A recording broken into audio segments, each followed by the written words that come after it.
And now, Philipsburg Broadcasting proudly presents Good Morning, Mr. Governor, with Francis Carty.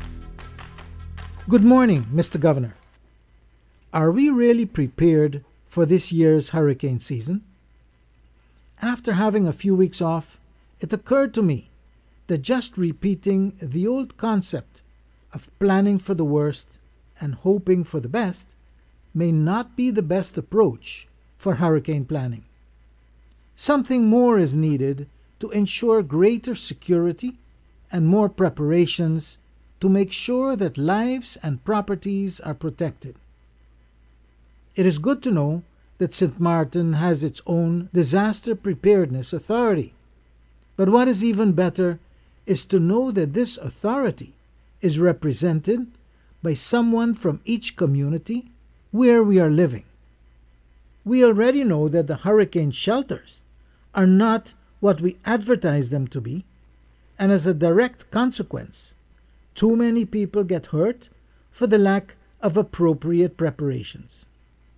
There will be all kinds of advertisements regarding all the necessary supplies that a family should need to get through the first few days after a storm strikes. But where are our entrepreneurial thinkers who can start getting those supply kits in place and encouraging the hardware stores to sell them at a fair price?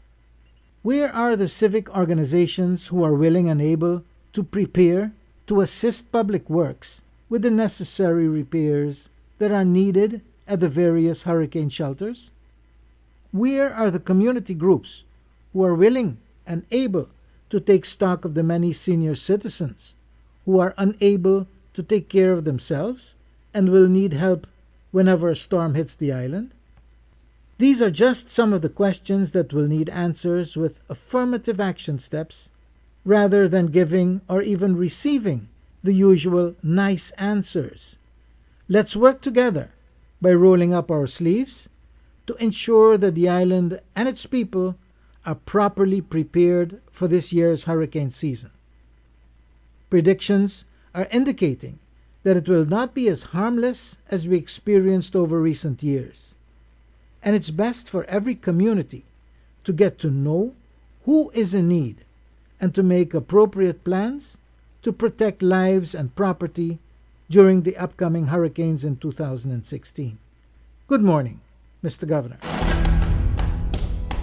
That was Good Morning, Mr. Governor by Francis Carty.